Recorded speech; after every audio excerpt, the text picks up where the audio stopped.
नागराज जी, हम कर्नाटक में सिरगुप्पा में हैं और हिंदी में तो काफ़ी सारी चर्चाएं हो रही है, लेकिन मैं यहाँ के आपके क्षेत्र के किसानों के साथ अगर मैं बात करूँ और आपकी भाषा में उनसे चर्चा करूँ, तो आप किसान पाठशाला से कैसे जुड़े, अभी किसान पाठशाला के साथ कैसे चल रहे हैं और आगे क्या करना चाहते हैं अपनी खेती में, अपनी भाषा में बतलाइए। ನಾನು ಕಳೆದ 2 ವರ್ಷದ ಹಿಂದೆ ಯೂಟ್ಯೂಬ್ ನೋಡ್ತಾ ಇರಬೇಕಾದ್ರೆ ಬಲರಾಮ್ ಜಿ ಅವರ ಕೆಲವೊಂದು ವಿಡಿಯೋಗಳು ಬಂದವು. ಅದನ್ನು ನೋಡಿದ ಮೇಲೆ ನನಗೆ ಪ್ರಭಾವಿತನಾದೆ. ಯಾಕಂದರೆ ಬಾಳೆನ ನಾನು 2010ರಲ್ಲಿ ಮಾಡಿದ್ದೆ, ಬಟ್ ನನಗೆ ಸರಿಯಾದ ಮಾರ್ಗದರ್ಶನ ಇರಲಾರ್ದ ಕಾರಣ ನನಗೂ ಅದರಲ್ಲಿ ಕೆಲವೊಂದು ನ್ಯೂನತೆಗಳು, ಲೋಪದೋಷಗಳು ಉಂಟಾದ ಕಾರಣ ಸರಿಯಾದ ಬೆಳೆ ಬರಲಿಲ್ಲ. ಅವತ್ತಿಂದನೂ ನನ್ನ ಮನಸ್ಸಿನಲ್ಲಿ ಒಂದು ವಿಚಾರ ಇತ್ತು, ಬಾಳೆನ ಚೆನ್ನಾಗಿ ಬೆಳಿಬೇಕಾದ್ರೆ ಏನು ಮಾಡಬೇಕು. ಬಟ್ ನಮ್ಮಲ್ಲಿ ಏನಿದೆ, ನಮಗೆಲ್ಲ ತಿಳಿದಿರುವಂತೆ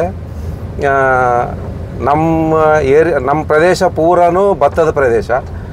ನಮ್ಮಲ್ಲಿ 2 ಬಾರಿ ಅದನ್ನು ನಾವು ಪಡ್ಲಿಂಗ್ ಮಾಡಿ ಆ ಭೂಮಿನ ಒಂದು ಪದರ ಗಟ್ಟಿ ಮಾಡಿಬಿಟ್ಟಿದ್ವಿ. ನಾವು ಆ ವಿಷಯ ತಿಳ್ಕೊಳ್ಳೋದ್ರೊಳಗಾಗಿ ನಾವು ಬಾಳೆ ಮಾಡಿದ್ದಕ್ಕಾಗಿ ನಾವು ಅಲ್ಲಿ ವಿಫಲರಾದ್ವಿ.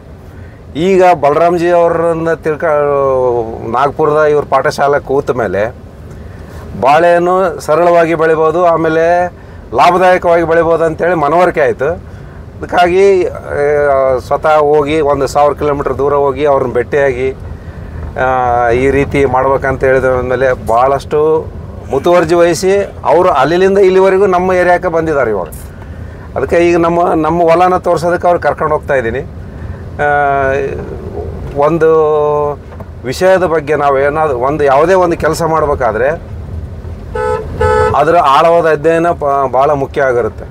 ಮೊದಲು ಫಿಸಿಯಾಲಜಿ ತಿಳಿಬೇಕು. ನಾವು ಯಾವುದೋ ಒಂದು ಬೆಳೆ ಬೆಳಿಬೇಕಾದ್ರೆ ಪ್ಲಾಂಟಿನ ಸಸ್ಯದ ಸ್ವಭಾವವನ್ನು ತಿಳ್ಕೊಬೇಕಾಗುತ್ತಲ್ಲ, ಆ ನಿಟ್ಟಿನಲ್ಲಿ ನಮಗೆ ಮಾರ್ಗದರ್ಶಕವಾಗಿ ಅತ್ಯಂತ ಅಮೂಲ್ಯವಾದ ವಿಷಯಗಳನ್ನು ತಿಳಿಸ್ತಾ ಇದ್ದಾರೆ. मुझे बहुत कम समझ में आया है, मैं ब्रदर से बात करके समझूंगा कि आपने क्या बोला है, बट भावनाएं आपकी मुझे समझ में आ रही है किसान पाठशाला को लेकर के।